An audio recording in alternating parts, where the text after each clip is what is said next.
And continue to talk to voters. And then there were two. Tonight is primary election night here in Washington, narrowing down the top two candidates in many of the races for our state, local, and U.S. representatives. Thank you for being here with us tonight. I'm Whitney Ward. We begin tonight with the latest primary results. Now, as we highlight some of the biggest races, all of those results will be scrolling across the bottom of your screen. And remember that tonight's results determine which candidates are moving ahead to the general election in November. Washington is a top two primary state, and that means the top two candidates advance to the general regardless of which party they are in. So let's get right to it. Starting with the race for the U.S. House seat in District 5, currently held by Republican Cathy McMorris Rodgers. This seat represents all of Eastern Washington. You can see the Congresswoman elected in 2004 now seeking her 8th term. She's being challenged by former state senator and former chancellor of WSU Spokane, Lisa Brown.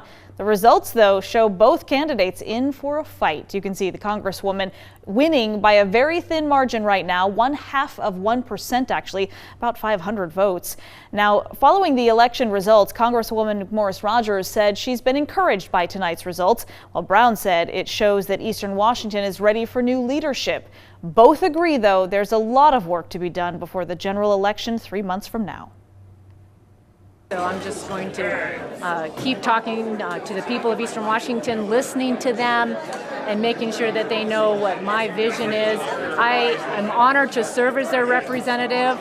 I've worked hard to earn their trust, and I'm going to continue to seek their trust moving forward. You never take anything for granted. An election in August is not the same thing as an election in November, but I think the message is coming across loud and clear that after 14 years, many people are ready for a change in the representation in Eastern Washington in Congress. Now, these two candidates have been closely considered the top two contenders. The Spokane metro area, of course, the largest prize. So I quickly want to take a look at the results for this race just in Spokane County. And as of right now, Lisa Brown in the lead by about 7%. We'll keep track of those numbers and we'll bring you any updated results tomorrow on KREM 2 Morning News. Now let's take a look at the race for U.S. Senate. A U.S. Senator serves 6-year terms. Maria Cantwell currently in her 4th term right now. She was first elected in 2000, and she is advancing easily tonight, more than doubling the number of votes from her closest competitor.